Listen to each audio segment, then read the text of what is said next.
오늘 우리에게 주신 하나님 말씀 받겠습니다. 사도행전 5장 17절부터 32절 그리고 41절부터 42절 이렇게 보겠습니다. 제가 읽겠습니다. 대제사장과 그와 함께 있는 사람 즉 사두개인의 당파가 다 마음에 시기가 가득하여 일어나서 사도들을 잡아다가 옥에 가두었더니 주의 사자가 밤에 옥문을 열고 끌어내어 이르되 가서 성전에 서서 이 생명의 말씀을 다 백성에게 말하라 하매 그들이 듣고 새벽에 성전에 들어가서 가르치더니 대제사장과 그와 함께 있는 사람들이 와서 공회와 이스라엘 족속의 원로들을 다 모으고 사람을 옥에 보내어 사도들을 잡아오라 하니 부하들이 가서 옥에서 사도들을 보지 못하고 돌아와 이르되 우리가 보니 옥은 든든하게 잠기고 지키는 사람들이 문에 서 있으되 문을 열고 본즉 그 안에는 한 사람도 없더이다 하니 성전 맡은 자와 제사장들이 이 말을 듣고 의혹하여 이 일이 어찌 될까 하더니 사람이 와서 알리되 보소서 옥에 가두었던 사람들이 성전에 서서 백성을 가르치더이다 하니 성전 맡은 자가 부하들과 같이 가서 그들을 잡아왔으나 강제로 못함은 백성들이 돌로 칠까 두려워함이더라. 그들을 끌어다가 공회 앞에 세우니 대제사장이 물어 이르되 우리가 이 이름으로 사람을 가르치지 말라고 엄금하였으되 너희가 너희 가르침을 예루살렘에 가득하게 하니 이 사람의 피를 우리에게로 돌리고자 함이로다. 베드로와 사도들이 대답하여 이르되 사람보다 하나님께 순종하는 것이 마땅하니라. 너희가 나무에 달아 죽인 예수를 우리 조상의 하나님이 살리시고 이스라엘에게 회개함과 제사함을 주시려고 그를 오른손으로 높이사 임금과 구주로 삼으셨느니라. 우리는 이 일의 증인이요 하나님이 자기에게 순종하는 사람들에게 주신 성령도 그러하니라 하더라. 사도들은 그 이름을 위하여 능욕받는 일에 합당한 자로 여기심을 기뻐하면서 공회 앞을 떠나니라. 그들이 날마다 성전에 있든지 집에 있든지 예수는 그리스도라고 가르치기와 전도하기를 그치지 아니하니라. 이것은 살아계신 하나님의 말씀입니다. 아멘. 네, 오늘 성도의 믿음이라는 제목으로 여러분과 말씀을 나누고자 합니다. 오늘 본문 사도행전 5장 12절에 보면 사도들의 손을 통해 민간의 표적과 기사가 많이 일어났다라고 이렇게 이야기를 하고 있습니다. 심지어 베드로의 그림자만 비춰도 병이 나았던 것 같아요. 그래서 사람들이 베드로가 지나가는 길에 그림자라도 그렇게 닿을 수 있도록 환자들을 막 데리고 왔다라고 이렇게 이야기를 합니다. 많은 기적이 그 초대교회에 일어났던 것 같아요. 그런 기적이 있었기 때문에 사실 엄청난 핍박을 받았음에도 불구하고 복음이 빠르게 확산되어져 갈 수 있었겠죠. 그런데 왜 지금은 우리에게 이런 기적들이 이렇게 쉽게 일어나지 않잖아요. 왜 그럴까? 저도 잘 모르겠다고 말씀을 전에도 한번 드렸어요. 그런데 한 가지 예측해 보건대 그것은 초자연적인 기적을 통하지 않고도 우리가 하나님을 믿을 수 있는 근거가 우리에게 이미 충분히 주어져 있기 때문이다라는 생각을 해봅니다. 왜냐하면 실제로 초대교회 성도들도 기적을 보아서 예수님을 믿은 것이 아니라 하나님의 말씀을 깨달았기 때문에 믿은 겁니다. 초대교회 당시에 엄청난 기적이 있었지만 모든 사람이 다 기적을 보아도 다 믿었을까요? 그렇지 않아요. 기적은 복음을 향해 마음을 열게 하는, 귀를 열게 하는 역할만 할 뿐이에요. 근데 지금은 우리에게 무엇이 주어져 있어요? 신약 성경이 주어져 있어요. 신약 성경이. 예수님의 탄생과 삶과 죽음, 부활과 승천, 그리고 교회가 어떻게 생겼고 어떤 과정을 거쳐서 교회가 일어나게 되었고 어떤 일들이 있었는가가 다 역사적으로 기록되어 있고 역사가 이미 그것을 검증하고 있어요. 그래서 우리가 이 말씀을 이미 받았기 때문에 이 말씀을 우리가 주의 깊게 생각하고 연구하면 누구나 다 그리스도인이 될 수 있기 때문에 지금은 사실은 그런 초자연적인 기적이 많이 필요하지가 않아요. 그러나 지금도 하나님이 필요하시면 기적을 일으키실까요? 안 일으키실까요? 일으키시죠. 지금 이란에서는요, 신기한 일들이 일어나고 있어요. 한 10년 전쯤부터 놀라운 일들이 일어나고 있는데, 그게 어떤 일이냐면 꿈에서 예수님을 보는 거예요. 그리고 꿈에서 예수님을 보고 자기 병이 치유되는 기적이 일어나요.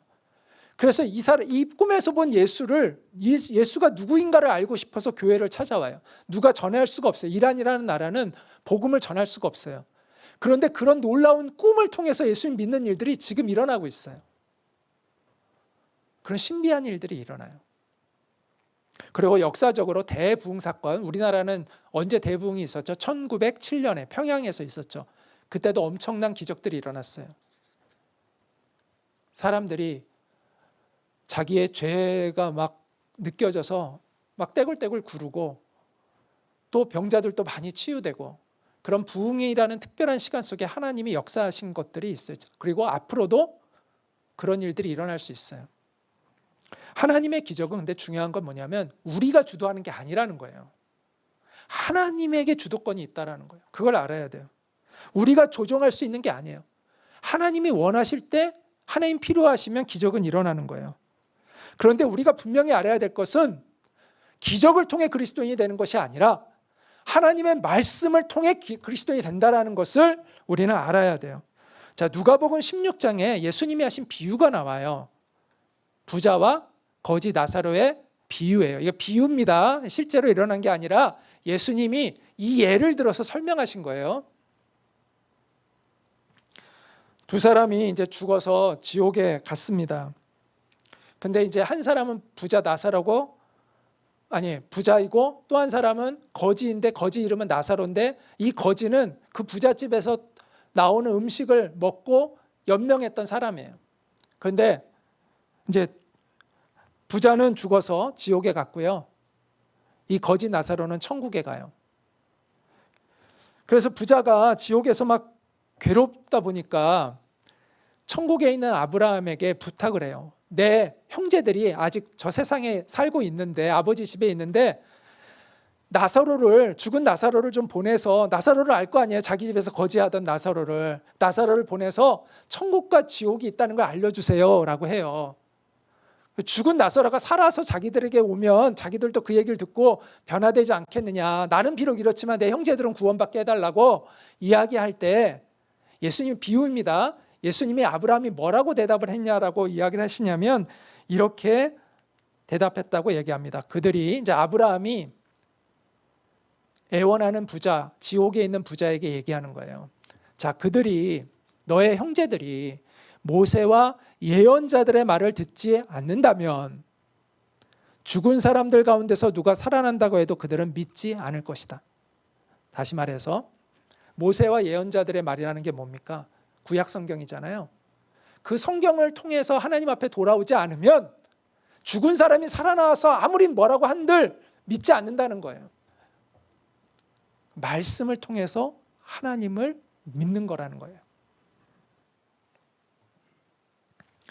초대교회에 엄청난 기적이 있었지만 아까도 얘기한 대로 모든 사람이 믿은 건 아닙니다. 물론 믿는 자극은 받았지만 그렇다고 그들이 다 예수님을 믿었던 것은 아닙니다. 그래서 우리가 이 세상에 기적이 막 엄청 일어나면 다 예수 믿을 것 같고 그럴 것 같죠? 그건 아니에요. 그렇지 않아요. 중요한 것은요, 하나님의 말씀에 우리가 설득당하는 거예요. 그래서 중요한 것은 기적을 보는 게 아니라 하나님의 말씀에 귀가 열려야 돼요. 제가 아까 여기서 앞에서 설교하기 전에 기도하면서 우리 성도님들의 귀가 열리게 해달라고 기도했는데 귀가 열려야 돼요. 하나님의 말씀이 들리기 시작해야 돼요. 깨달아져야 돼요. 오늘 본문에 보니까 기적을 봤어요. 그런데 안 믿을 뿐만 아니라 심지어 하나님을 대적하는 무리가 있다는 것을 알게 돼요. 그들이 누구였어요? 종교 지도자들이었어요. 그래서 이렇게 얘기해요. 대제사장과 그와 함께 있는 사람 즉 사두개인의 당파가, 이 사두개인의 당파라는 게 제사장 그룹을 얘기하는 거예요. 다 마음에 시기가 가득하여 일어나 사도들을 잡아다가 옥에 가두었더니, 하나님의 기적이라는 걸 알아요. 그런데 안 믿어요. 안 믿기는커녕 핍박을 해요. 이런 사람이 있다는 거예요. 그래서 우리가 복음을 전할 때 사람들이 다 환영하지 않는다는 걸 알아야 돼요. 심지어 그것을 아주 우리를 적대시하는 사람들도 있다는 것을 알아야 합니다. 그래서 예수님은 제자들에게 이렇게 말씀하셨는데 같이 한번 읽어볼까요? 세상이 너희를 미워하면 너희보다 먼저 나를 미워한 줄을 알라.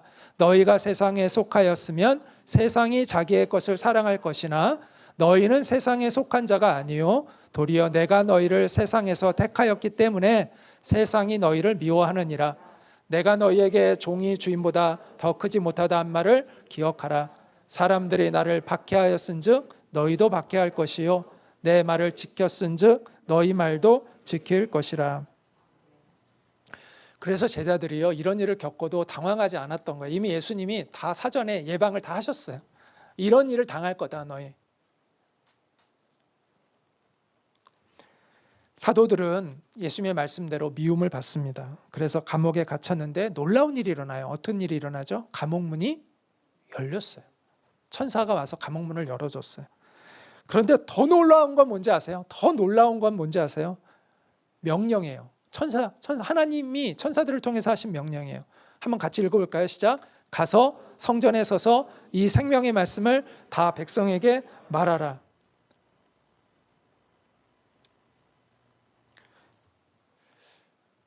아니, 도망가라고 해야 되잖아요. 이제 풀어졌는데. 그런데 성전에 가서 이 생명의 말씀을 말하라고 말씀하세요. 놀랍지 않습니까? 여기서 이 생명의 말씀 한번 따라해볼까요? 이 생명의 말씀.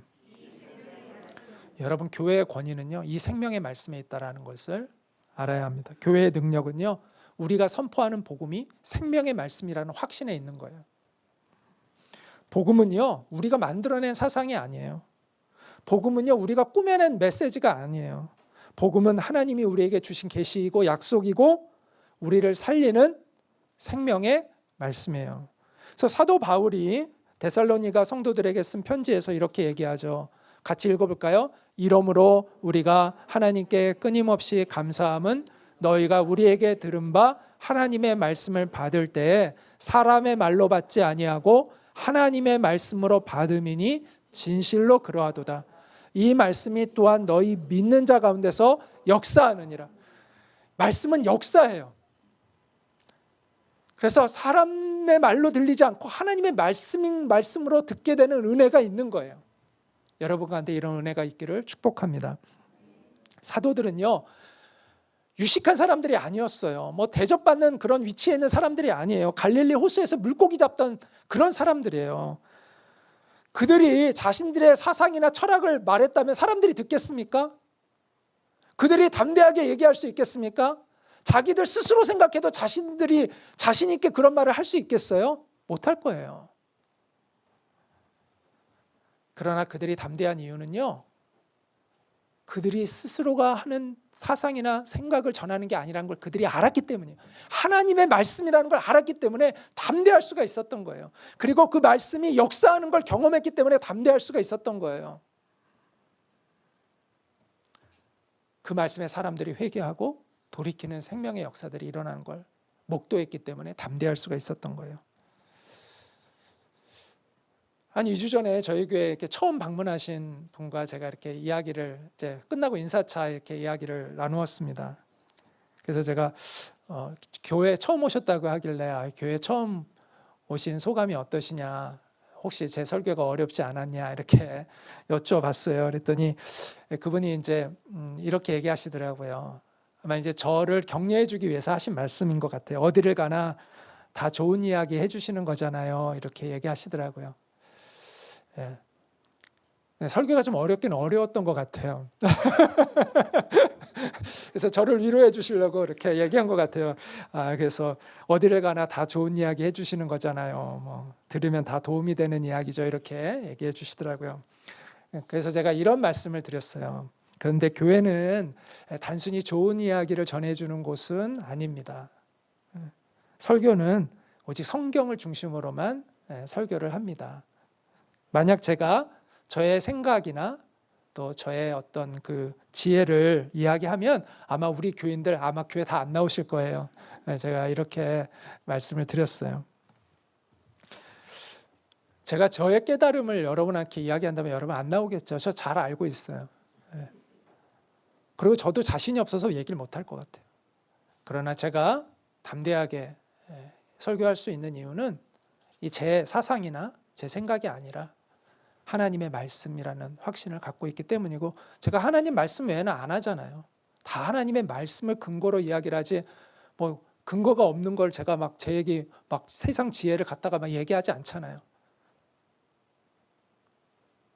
하나님의 말씀만이 교회의 권위이고 그 말씀만이 우리의 영혼을 살릴 수가 있어요. 그리고 그것을 경험한 사람들이기 때문에 교회에 오는 거죠.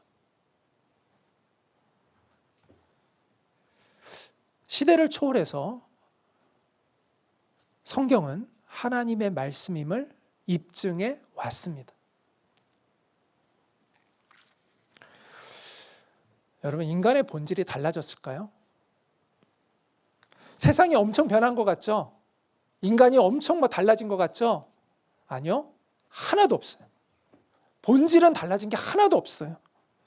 수천 년 전의 인간이나 지금의 인간이나 본질은 달라진 게 없어요. 죄에서 허덕이며 살다가 죽고 좀 오래 살다 뿐이지 죽잖아요. 그리고 하나님의 심판을 받는 거예요. 달라진 게 하나도 없어요.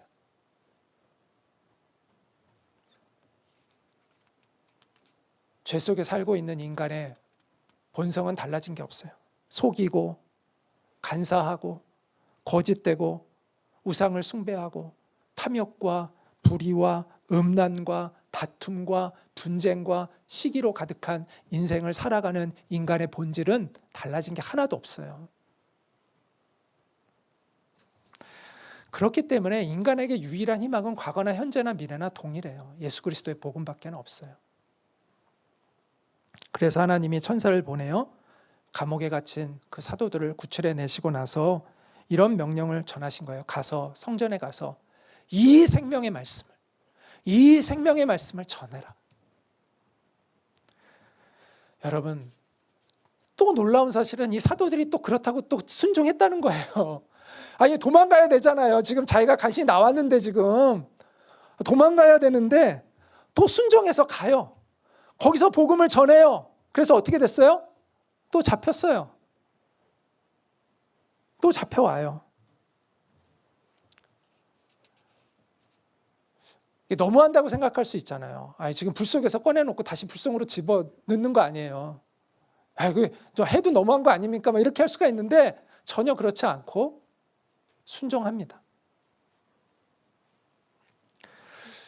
우리는요, 하나님의 기적을 잘 해석해야 돼요. 하나님의 기적은요, 우리를 부자로 만들어 주는 게 목적이 아니에요. 하나님의 기적은요, 우리의 목숨을 연장해 주는 게 하나님의 기적의 목적이 아니에요. 우리의 인생을 평탄하게 만드는 게 하나님의 기적의 목적이 아니에요. 하나님의 기적의 목적은, 한번 따라볼까요? 하나님의 기적의 목적은 하나님 앞에 우리를 바로 세우는 것이다. 이게 하나님의 기적의 목적이에요. 그래서 우리를 하나님 앞에 바로 세우고 하나님의 사명을 깨닫게 하고 우리를 복음의 증인답게 살아가게 하는 게 하나님의 기적의 목적이에요. 여러분이 어떤 기적을 경험했는지 모르겠지만 여러분의 경험한 그 기적이 여러분을 하나님 앞에 바르게 세우지 않았다면 그거는 하나님의 기적이 아니라고 여겨져요. 우리에게는요, 하나님의 기적이 필요해요. 진정한 기적이 필요해요. 복음의 증인으로 우리를 세우는 그 기적이 우리 가운데 필요한 거예요. 고난 앞에서도 굴복하지 않고 하나님의 뜻을 향하게 하는 그 기적이 우리 가운데 필요한 거예요. 그런 진정한 기적이 저와 여러분의 삶 속에 있기를 소망합니다. 사도들이 감옥에 빠져나간 것을 전혀 모르고 있던 대제사장은 이제 신문을 하려고 사람들을 모읍니다. 이제 원로들을 다 모았어요. 데리고 오라 그랬더니 없다는 거예요. 황당하죠. 그 문은 그대로 갇혀 있는데, 그 보초도 그대로 있는데 사라졌다는 거예요, 사람들이. 그런데 놀라운 소식이 들려와요. 그들이 지금 성전에서 복음을 전하고 있다는 거예요. 여러분, 그 제사장들이 그 얘기를 들을 때 어떤 마음이 들었을까요? 한편으로는 다행이다. 이것들이 도망가지 않고 저기 있네. 빨리 잡아야지. 다행이다라고 생각하고, 또 한편으로는 쟤네 뭐야 도대체. 기가 막히다라는 생각이 들지 않겠어요? 야, 정말 감당이 안 된다. 이런 생각이 들지 않겠어요? 그래서 잡으러 갔어요. 근데 이번에는 좀 조심스러워했다고 합니다. 왜냐? 많은 백성들이 그들의 말에 귀를 기울이고 그들을 존경하고 있는 것이 느껴졌기 때문에 아주 조심스럽게 가자고 해가지고 왔습니다. 거기서 그 제자들이 막 버팅겼다면 어쩌면 그 우르르 군중들이 막 편들고 하면은 빠져나올 수도 있었을 텐데, 제자들이 안 그래요. 그냥 순순히 따라갑니다. 각오가 되어 있는 거죠.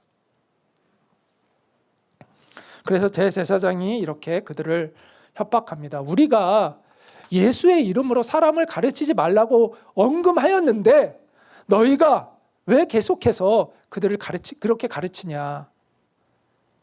너희가 이 사람의 피를, 이 예수의 피를 우리에게로 돌리고자 함이로다. 이렇게 얘기합니다. 누가 예수님을 죽였어요? 이 제사장 그룹이 죽인 거 아니에요. 그러니까 예수님이 주와 그리스도가 되신다, 이분이 하나님이 우리에게 약속하신 구원자다라고 말하는 것은 그 사람들이 예수님을 죽인 게 잘못됐다라고 얘기하는 것과 같잖아요. 그러니까 그런 얘기 하지 마라 라고 이야기하는 거예요. 협박하는 거예요.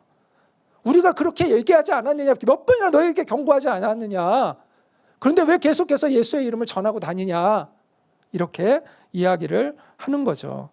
그런데 베드로와 사도들이 뭐라고 합니까?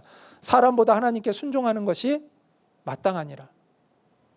너희가 나무에 달아 죽인 예수를 우리 조상의 하나님이 살리시고 이스라엘에게 회개함과 제사함을 주시려고 그를 오른손으로 높이사 임금과 구주로 삼으셨느니라. 우리는 이 일의 증인이요, 하나님이 자기에게 순종하는 사람들에게 주신 성령도 바로 증인이니라. 이렇게 이야기를 하고 있습니다. 제자들은 과거에는 권력자들에게 휘둘리는 사람들이었지만 지금은 완전히 달라졌어요. 전혀 사람을 두려워하지 않습니다. 하나님을 두려워하잖아요. 그럼 사람의 두려움에서 해방됩니다.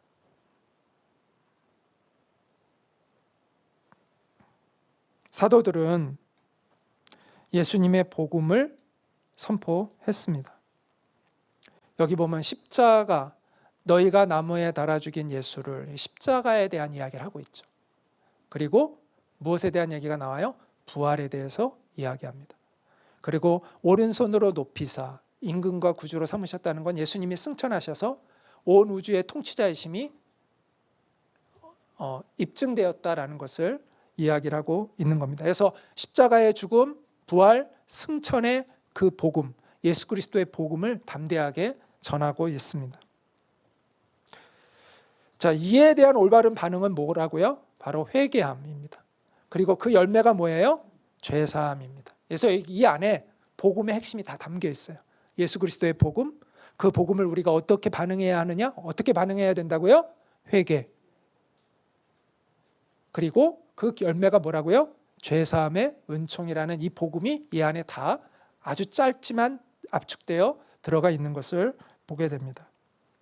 사도들은 먼저 십자가의 복음을 얘기하죠. 누구 앞에서요? 예수님을 십자가에 죽인 당사자들 앞에서 지금 예수님의 십자가의 복음을 선포하고 있습니다. 예수님을 너희가 죽였으나 하나님이 그분을 살리셨다라고 이야기를 합니다. 그리고 예수님을 온 우주의 통치자로 하나님이 삼으셨다라고 이야기합니다. 그리고 이 일에 우리도 증인이고, 누구도 증인이라고요? 성령님도 증인이라고 말씀하고 있습니다. 자기들만 예수가 누구인지를 선포하고 있는 게 아니라 성령께서 친히 알리고 계시다는 거예요. 기적을 통해서. 그래서 우리가 행하는 기적이 아니라는 거예요. 하나님의 영이, 성령님이 이 가운데 임하셔서 그 기적을 일으키고 계시다. 예수님이 누구이신가를 하나님의 영이 친히 증명하고 계시다. 이 기적들은 우리가 일으키는 기적이 아니라 하나님의 영이 일으키고 계신 능력이다 라는 것을 이야기해 주고 있는 거예요. 우리가 조작해낸 이야기가 아니다. 하나님이 우리에게 보여주신 것을 우리는 전할 뿐이다 라고 이야기하고 있는 것입니다.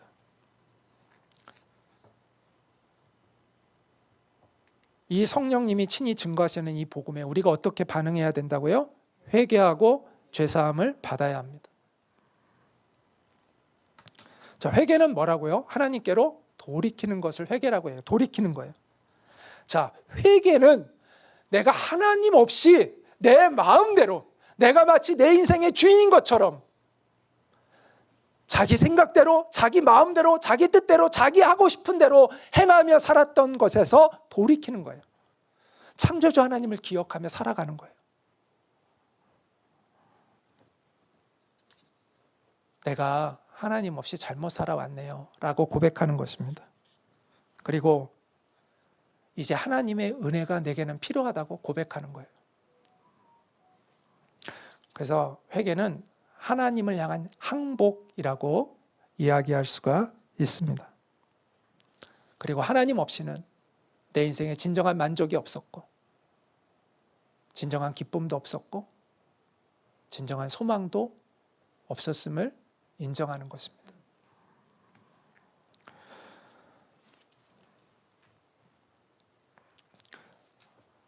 그래서 복음은요, 회개한 사람에게 받아들여져요.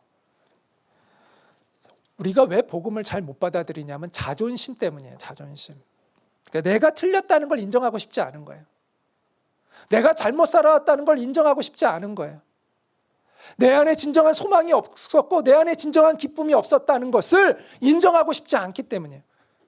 그런데 그걸 내가 내 자신에게 정직해서 그걸 인정하면 복음은 받아들이기 쉬워져요. 그래서 회개한 사람은요, 하나님의 약속을 붙잡습니다.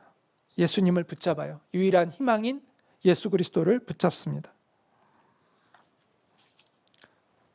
주님이 나를 대신해서 내가 받아야 될 그 형벌을 대신 받으신 그 십자가에서 흘리신, 나를 대신하여 흘리신 그 피를 의지합니다.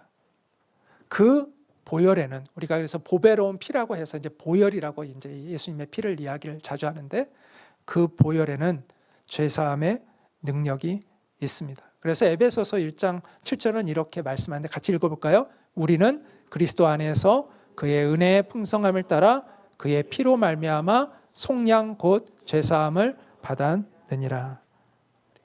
함께 이 찬양 한번 들어보도록 하겠습니다. 나를 죄로부터 자유케 하셨네. 시험을 이기고 승리를 얻었네. 갚을 수 없는 사랑으로 나를 채우시네.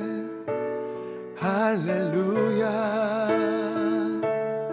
주 보혈 능력이 있도다. 주의 보혈 능력이 있도다. 주의 피 믿으오. 주의 보혈 그 어린 양의 매우 귀중한 피로다. 우리의 마음에 여러분 진정한 평화가 없는 이유는 하나님을 잃어버리고 살아가기 때문입니다. 여러분, 부모의 품을 떠난 어린아이를 한번 생각해 볼까요? 그 아이는요, 늘 불안해합니다. 우리는요, 하나님의 품을 떠나 살면 늘 불안한 마음을 가지고 살아가는 존재예요. 그렇게 우리는 창조되어졌어요. 우리가 하나님께로부터 나왔잖아요. 그런데 하나님을 잃어버리고 살아요. 내 영적인 근원에서 분리돼서 살아요. 그럼 늘 우리는 그 불안함에 살아갈 수밖에 없어요. 그리고 그 불안함을 덮기 위해서 별짓을 다 하죠. 술도 마시고 또 쾌락을 즐기기도 하고 사람들 만나서 막 맛있는 거 먹으러 다니며 즐겁게 이야기하고. 근데 여러분, 그 다음에 어떠세요? 여러분 영혼이 막 기쁘세요? 아니요. 잠시의 재미는 있지만 큰 공허함이 찾아와요. 그게 하나님을 떠난 인간은요, 그럴 수밖에 없어요. 우리가 하나님을 되찾아야 안식이 뭔지를 알아요. 우리가 잃어버린 하나님을 다시 만나야 내 영혼의 평화가 무엇인지를 그때 비로소 알게 돼요. 그전에는 몰라요.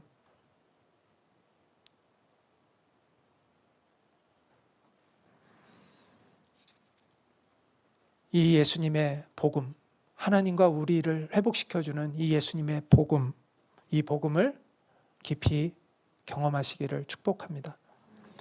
회개하고 예수님의 그 피로 죄사함의 은총을 누리게 되는 여러분이 되시기를 바랍니다. 베드로는 그래서 이렇게 얘기합니다. 그러므로 너희가 회개하고 돌이켜 너희 죄 없이 함을 받으라. 이같이 하면 새롭게 되는 날이 주 앞으로부터 이를 것이요.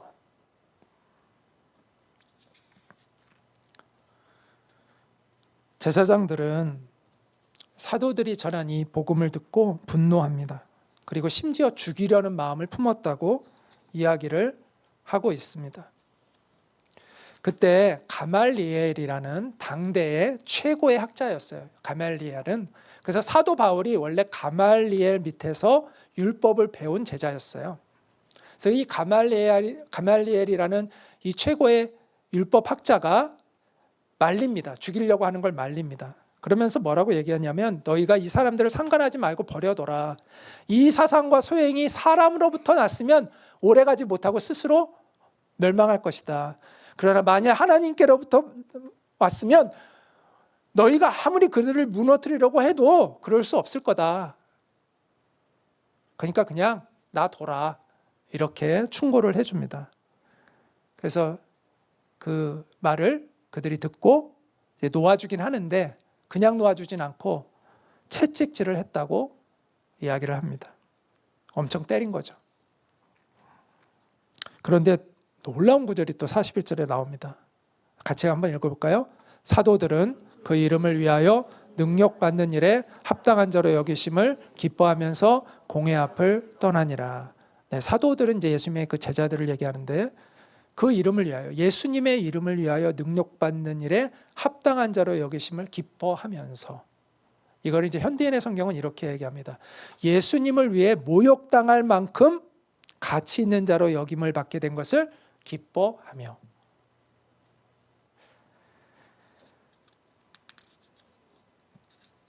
여기서 우리는 세상 사람들의 가치관과 기독교인들, 우리들의 가치관이 얼마나 큰 차이가 있는지를 알게 됩니다.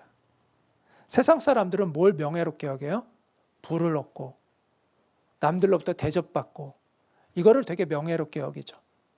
그런데 그리스도인은 복음 때문에 고난을 받는 것을 명예롭게 여긴다고 이야기를 해줍니다. 그것은 예수님이 이렇게 말씀하셨기 때문인데요. 예수님이 이렇게 얘기하는데 의를 위하여 박해를 받은 자는 복이 있나니 천국이 그들의 것임이라. 나로 말미암아 너희를 욕하고 박해하고 거짓으로 너희를 거슬러 모든 악한 말을 할 때에는 너희에게 복이 있나니 기뻐하고 즐거워하라. 하늘에서 너희의 상이 큼이라. 너희 전에 있던 선지자들도 이같이 박해하였느니라. 우리가요 정말 복음의 증인이 되잖아요. 그러면 사람들이 다 우리를 환영하는 게 아니에요. 때로는 우리를 모욕하고 우리를 때로는 위해를 할 수도 있어요. 그러니까 상해를 입힐 수가 있어요. 왜냐하면 복음은요 모든 사람이 환영하는 메시지가 아니에요. 마음을 불편하게 해요. 왜냐하면 우리가 잘못 살아왔다는 걸 인정해야 예수님 믿게 되는데 사람들은 자기가 잘못 살아왔다는 걸 인정하고 싶어 하지 않아요. 복음은요, 하나님의 구원에 대한 이야기만 하는 게 아니라 심판에 대한 이야기도 하는 거예요. 여러분, 우리가 무엇으로부터 구원받은 겁니까? 그걸 정확히 아셔야 돼요. 여러분이 무엇으로부터 구원받은 거예요? 하나님의 심판으로부터 구원받은 거예요. 천국에 들어간다는 건 지옥이 있다는 얘기예요. 지옥이 없으면 천국도 없고요. 하나님의 심판이 없으면 구원도 없어요. 우리가 구원받았다는 얘기는 심판이 있다는 얘기예요. 그래서 우리는 심판으로부터 구원받은 거예요. 그래서 복음이 선포되는 건요, 구원만 얘기하는 게 아니라 심판에 대한 메시지도 함께 전하고 있는 거예요. 어떤 사람들은 이렇게 얘기해요. 하나님은 사랑이시기 때문에 누구도 지옥에 보내지 않으신다. 물론 하나님은 우리를 지옥에 가기를 원하지 않으시죠. 그러나 지옥이 있어요. 어쩔 수 없이 지옥에 가는 사람들이 있어요. 원래 인간은 태어나서 지옥을 향하여 가는 인생을 사는 거예요. 하나님이 밀어내서가 아니라 우리 스스로가 지옥으로 가는 인생을 사는 거예요. 구원은 거기서 하나님이 우리를 건져내 주시는 거죠. 만약에 그런 지옥으로 우리 인생이 걸어가고 있지 않다면 예수님이 뭐 때문에 이 땅에 오셨겠어요? 그냥 우리가 다 구원받는 거면 그냥 내버려 두지. 예수님이 이 땅에 오실 이유가 없잖아요. 그 희생을 하나님이 치르실 이유가 없잖아요. 예수님이 그 어마어마한 고난을 당하실 이유가 없잖아요. 우리가 복음을 전할 이유도 없어요. 사도들이 목숨을 걸고 자기네들의 목숨을 다 걸고 왜 복음을 전해요? 그러면 하나님은 사랑이시니까 다 구원받기를 원하시니까 지옥에 가는 사람 아무도 없으면 성경이 필요 없어요. 이럴 이유가 없는 거예요. 그 논리적으로 모순이죠. 그거는 심판이 있기 때문에 구원도 있고, 그래서 우리가 구원의 메시지를 열심히 전해야 되는 거죠.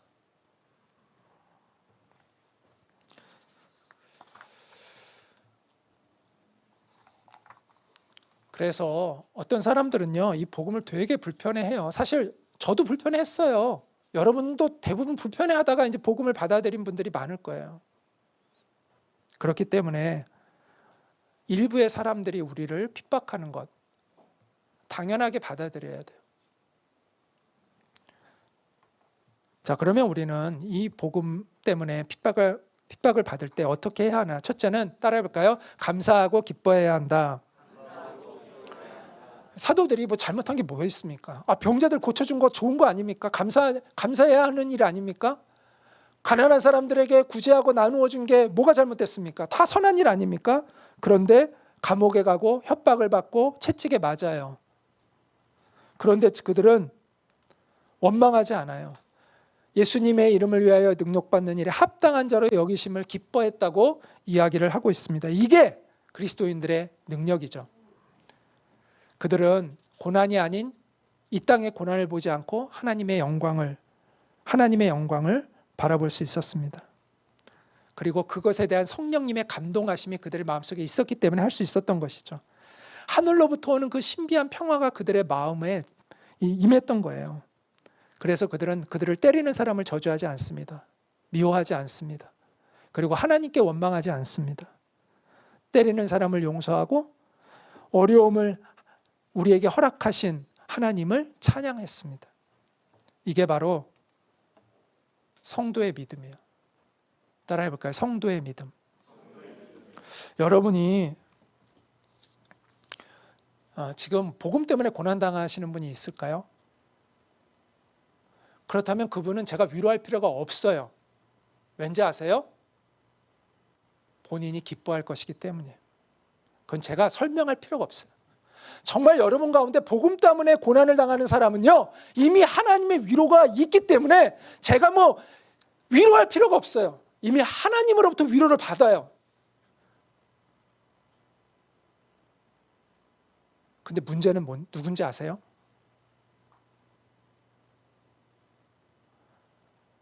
복음 때문에 고난을 받는 것이 아니라 다른 이유로 고난받는 사람들이 사실 문제예요. 그런 분들이 또 의외로 원망들을 많이 해요. 정말 하나님 복음 때문에, 의 때문에 고난을 받는 사람들은 감사하는데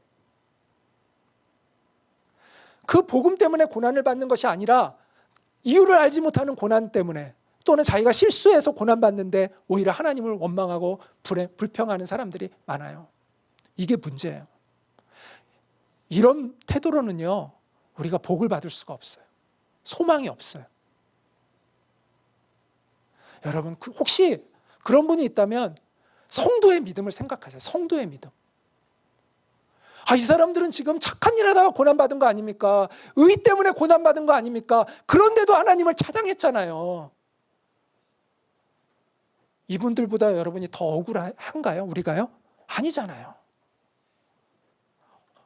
이런 사람도 하나님을 찬양하고 감사했다면 우리는 겸손하게 우리 앞에 당한 고난을 이겨나가야죠. 하나님 앞에서. 그리고 이런 기도를 드릴 줄 알아야죠. 하나님, 제가 지금은 원인 모를 고난을 당하는데 이제는 이유를 아는 고난을 겪게 해주세요. 예수 그리스도의 복음 때문에 고난을 겪는 그런 하나님의 의로운 백성이 되게 해주세요 라고 기도하세요. 하나님이 그런 사람의 인생을 어떻게 하실까요? 저는 확신해요. 반드시 일으켜 세우실 거예요. 그리고 복음의 증인으로 살아가게 하실 거예요.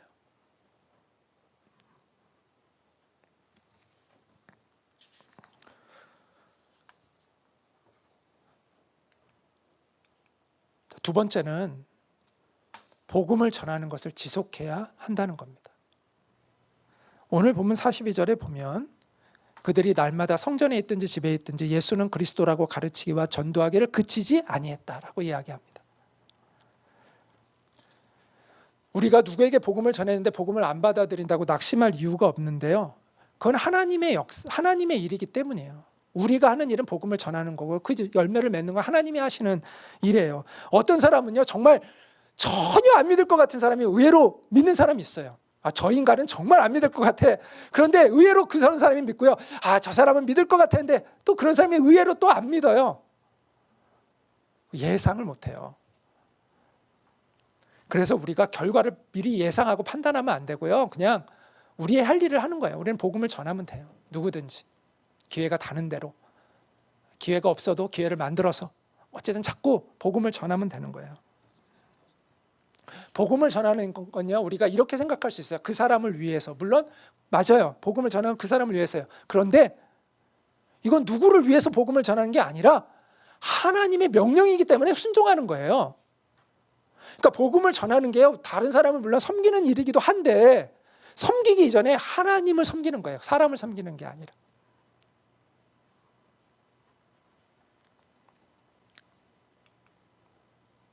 오늘 제자들에게 이 생명의 말씀을 말하라. 그래서 제자들이 순종한 거잖아요. 이게 명령이에요. 하나님의 명령. 복음의 증인이 되라는 것. 이 생명의 말씀을 네가 전하라. 이건 하나님의 명령이에요. 여러분, 증인들이요, 재판의 결과를 미리 예상해서 증인이 쓰면 그게 증인다운 게 아니죠. 이 재판은 어떤 결과가 나올까를 생각해가지고 나는 증인이 될까 말까를 생각하면 그게 증인의 태도가 아니죠. 증인은 뭐 하면 쓰는 거예요? 자기가 봤으면, 자기가 들었으면, 그게 사실이면 자기가 증인 역할을 해주는 거죠. 그 재판의 결과를 자기가 판단할 게 뭐 없잖아요. 우리가 복음의 증인되는 건 그 결과를 판단할 필요가 없는 거예요. 그냥 내가 예수님을 만났으면, 그리고 예수님 안에 생명이 있음을 내가 경험했으면 그냥 증인이 되는 거예요. 심플한 거죠, 사실은. 거기가 내가 해야 할 일이고 그 열매는 하나님께 맡겨드려야 할 영역인 거죠. 여러분이 복음을 경험했습니까? 그렇다면 복음의 증인으로 서시기를 바랍니다. 또 마지막으로 우리가 핍박을 받을 때 하나님이 이 고난을 통해서도 영광을 받고 계시다는 사실을 기억해야 합니다. 사도들은 놀라운 기적을 경험했어요. 감옥의 문이 열리는 걸 경험했어요. 그런데 다시 붙잡혀 갔고요. 매도 맞았어요. 우리는 종종 이런 생각을 해요. 사도들이 체포당하려고 할 때 그 체포하려는 사람의 손이 부러지는 기적이 일어나면 얼마나 좋았을까. 막 사도들을 때리려고 하면 하늘에서 번개가 쳐가지고 다 태워버리면 얼마나 좋았을까. 그러나 그런 기적은 일어나지 않았습니다. 감옥에서 풀려나는 기적이 있었는데 그들은 붙잡혀갔고요. 채찍에 맞아야 했습니다. 우리는 늘 기적만 생각하는데 하나님이 기적을 통해서만 영광을 받으시는 게 아니라 때로는 고난을 통해서도 영광을 받으신다는 사실을 우리가 알아야 합니다. 기적은요, 하나님을 신뢰하라고 주시는 거예요. 한 번 옥문이 열리는 걸 통해서 제자들은 하나님의 살아계심을 깊이 경험하죠. 그래서 그 다음엔 죽어도 좋은 거예요. 매 맞아도 좋은 거예요. 왜? 하나님을 경험했기 때문에. 제가 한 친구 부부와 저녁을 먹으면서 이제 오래된 얘기인데 기도를 통해서 이제 암이 나은 그런 이야기를 했어요. 그런 사람이 있다. 그랬더니 그 제 친구의 아내가 저에게 이렇게 이야기하더라고요. 찬물을 쫙 끼얹더라고요. 그런 사람들이 얼마 안 돼서 다시 암에 걸려 죽더라고요. 이렇게 이야기를 하더라고요. 그래서 제가 이렇게 다시 얘기했어요. 그래도 어쨌든 암이 실제로 나았으면 그 기적 아닙니까? 그랬더니 고개를 끄덕끄덕 하더라고요. 여러분, 기도해서 암이 나아요? 그런다고 안 죽습니까? 언젠간 죽죠. 그렇잖아요. 근데 누구나 죽으니까요. 그 다음에 암이 또 재발해서 죽을 수 있죠. 그런데 그걸 통해서 이제 하나님을 믿게 됐어요. 그럼 된 거 아닙니까? 그렇잖아요. 네. 어떤 암 환자가 암덩어리가 떨어져 나가는 기적을 통해서 하나님의 살아계심을 알고 예수님 믿었어요. 그래서 다시 암에 걸려 죽어요. 그럼 된 거 아니에요. 제가 20대에 기도 모임 했던 우리 대학생들 그룹이 있었어요. 그 그룹에서 한 대학생의 할머니가 죽어가고 있었어요. 불치병으로. 그런데 가서 합심해서 기도했는데 나았어요. 병원에 갔는데 병원 의사가 깜짝 놀랐어요. 검사를 해봤더니 진짜 나은 거예요. 그런데 몇 달 있다가 돌아가셨어요. 재발돼가지고. 그런데 그걸 통해서 안 믿던 모든 가족이 다 예수님 믿게 됐어요. 그 할머니도 믿고 돌아가시고 심지어 그 부모들도, 그러니까 자녀들도 다 믿게 됐어요. 그럼 된 거 아닙니까? 어떤 사람들은요, 기적을 무시하고 무조건 부정하려고 하는 사람들인데 그것도 옳은 태도가 아니고요. 어떤 사람들은 자꾸 너무 기적만 바라보고 있는 사람들이 있어요. 그것도 옳은 태도가 저는 아니라고 생각해요. 하나님이 때로는 기적을 통해 영광을 받으실 때가 있고요. 어떨 때는요, 인내하고 고난을 겪어내면서 그 과정을 통해서 하나님이 영광 받으시는 삶이 있는 거예요. 옥문이요, 항상 우리에게 열리는 것은 아닙니다. 베드로와 사도들 채찍을 맞았습니다. 우리에게 정말 중요한 것은요, 어떤 어려움이 있든 어떤 상황이 있든 꿋꿋하게 믿음의 길을 걸어가는 거예요. 사실 그럼 된 거예요, 사실은. 주님의 뜻대로 하옵소서라는 기도를 드리며 그냥 끝까지 그냥 이 믿음 갖고 가는 거예요.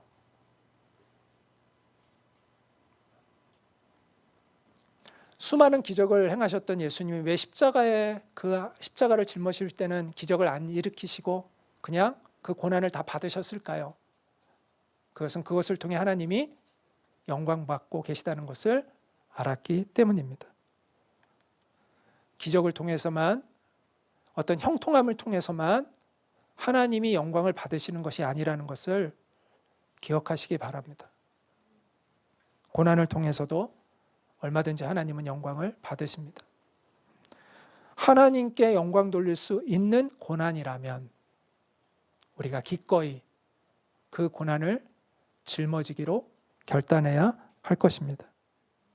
하나님은 그런 사람을 통해서 영광을 받으시고 그 사람에게 또한 하나님의 영광을 입혀주겠다고 약속해 주셨어요.